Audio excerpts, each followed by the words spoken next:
맨사가 알려주는 오늘의 테슬라 뉴스 1월 3일입니다. 첫 번째 뉴스, 테슬라가 22년 4분기 인도량과 생산량을 발표했습니다.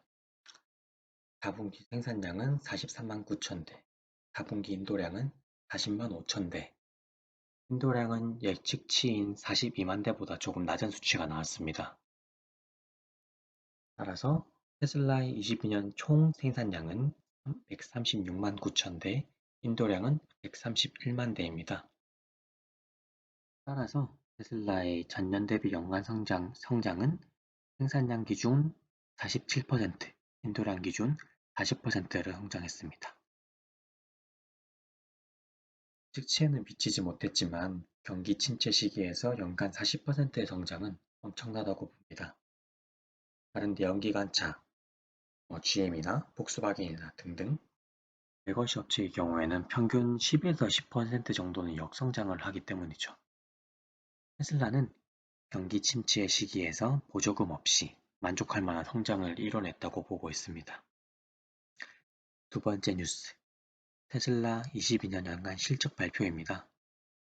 테슬라 4분기와 22년 연간 실적 발표는 23년 1월 25일 수요일에 진행됩니다. 아래 나와 있는 IR 사이트에서 확인할 수 있습니다.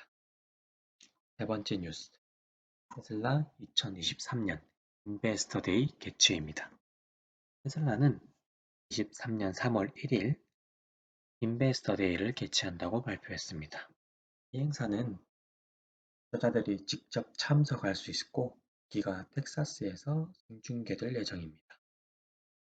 투자자들은 테슬라의 가장 발전된 생산 라인을 직접 볼 수 있고 테슬라의 팀들과 장기 확장 계획, 3세대 플랫폼, 자본 배분 등 여러 가지 주제들 논의할 수 있습니다.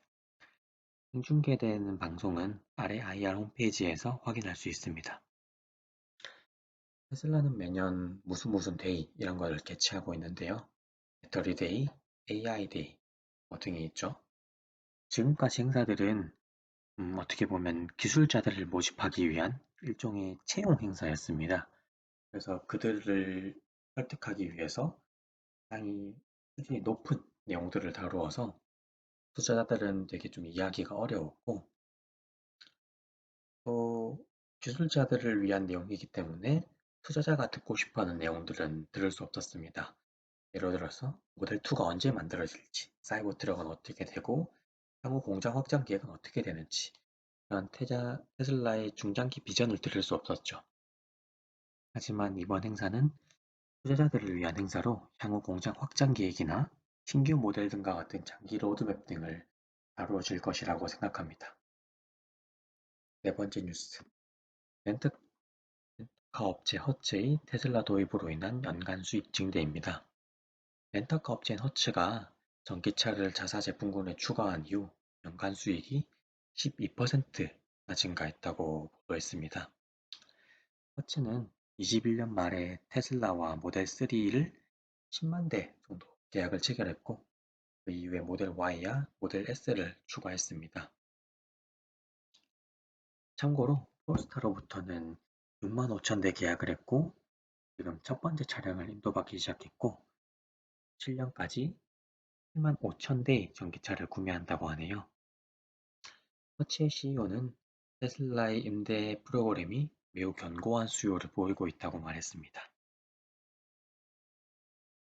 작년에 허츠가 발빠르게 테슬라와 계약하는 것을 보고 테슬라가 고객층이 다양하다고 생각했습니다. 요즘 주변에 택시들이 LPG에서 전기차로 많이 전환되고 있지 않나요? 전기차를 렌트해보거나 주변을 둘러보면 전기차로의 전환은 반드시 오게 되는 정해진 미래라고 생각이 됩니다. 그리고 이번 기사를 보면서 연기관차 업체가 얼마나 실제적인 행동을 하고 있지 않은지를 좀 더 느끼게 됐는데요. 일단 첫 번째, 27년 최대 목표가 17만 대라고 하는데 17만 대라는 거는 테슬라가 단 한 달 동안 만드는 생산량이라고 볼 수 있는데요. 테슬라가 한 달 동안 만드는 생산량을 27년 목표로 잡고 있다는 게 첫 번째로 의심이 들었고, 두 번째는 6만 5천 대의 계약 중에서 지금 겨우 단 첫 번째 차량을 이제서야 엔도했다는 게 늘 전기차로의 전환은 떠들지만 실제 행동은 하지 않는 내연기관 차들의 전형적인 특징이라는 걸 다시금 느낄 수 있었습니다. 다섯 번째 뉴스, 테슬라 모델 2 2024년 공개 예정입니다. 일부 분석가들이 테슬라 모델 2가 24년에 공개될 것이라고 예상을 했는데요. 테슬라 모델 2는 한 2만 5천 불 정도의 가장 저렴한 모델이 될 것이고 소형차나 준중형차 정도의 모델로 나올 것이라고 예상되고 있습니다. 개인적으로 이렇게 시기를 특정하는 글은 믿지 않습니다. 테슬라 모델 2가 언젠가는 나오겠지만 그 시점은 기존 모델들의 수요가 줄어들 때 나오지 않을까 싶습니다. 왜냐하면 지금 팔고 있는 모델들도 생산하고 있는 만큼 팔리기 때문에 굳이 새로운 저가형 모델을 도입해서 수익성을 낮출 필요가 없기 때문이죠. 이거는 좀 더 향후에 지금 하고 있는 생산량의 캐파를 늘리고 사이버 트럭이나 세미 트럭이나 이런 것들을 좀 더 늘려서 캐파를 최대한 차지한 다음에 나중을 위한 먹거리로 남겨두어도 충분히 괜찮을 것 같습니다. 여섯 번째 뉴스, 22년 테슬라 유럽 진출 성과입니다. 노르웨이에서 테슬라 Y는 12월과 22년 전체에서 가장 많이 팔린 차량이 됐습니다.